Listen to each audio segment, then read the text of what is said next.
There's an old Navy superstition that says that nothing but bad luck will come to a vessel if its name's changed. And this is the case in our next video. This is the story of the HMS Vandal. We're currently waiting to get the ferry over to Arran from 𝔙𝔞𝔫 at 𝔄𝔯𝔯𝔞𝔫, and halfway across this journey is in and around the area where the ship, when I say ship, submarine, went down. Welcome to Exploring Scotland's History.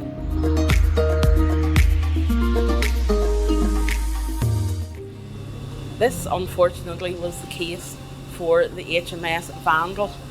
As 3 months previous, she had been called the HMS Unbridled.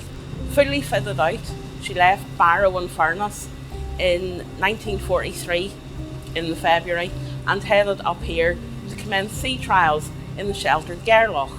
Despite the fact that she was crewed by novice submariners, she passed her first tests with ease. On her second night, she anchored close to 𝔗𝔯𝔯𝔞𝔤, where we're heading now. The next morning, the 24th, she left in around 8:30 and was never heard of again. In fact, it would be 50 years until she would be found.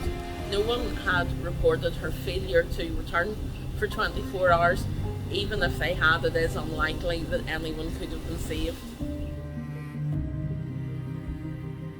There were reports that hull tapping had been heard and a smoke candle was spotted on the 𝔙𝔞𝔫 shelf.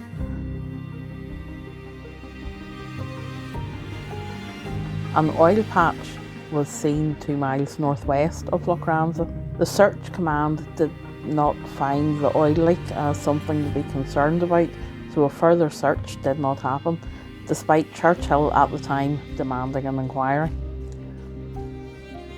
One crew member did not board the sub for the second trial, and for 60 years Larry Gaines suffered from survivor guilt.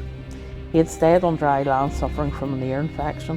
He felt his less trained replacement had perhaps not secured the aft engine room hatch due to his inexperience.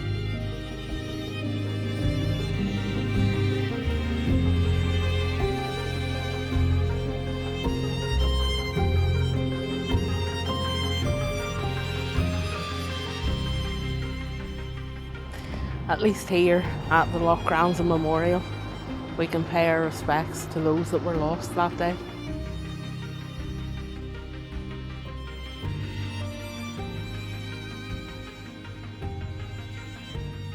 A team of divers rediscovered HMS Vandal in 2003.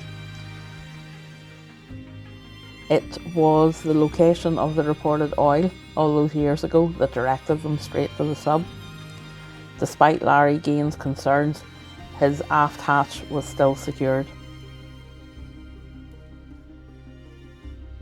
The team discovered that the indications pointed to an incident that had happened when the sub was on the surface.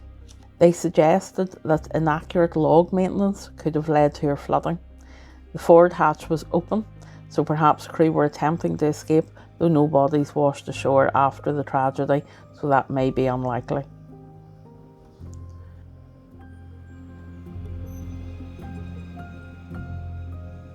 Worth saying that HMS Vandal had the shortest career of any HMS sub, having sunk only 4 days after she was first commissioned.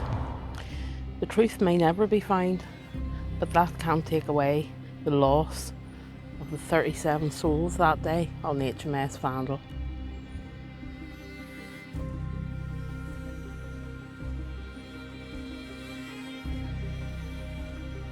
So that was the sad story of the HMS Vandal.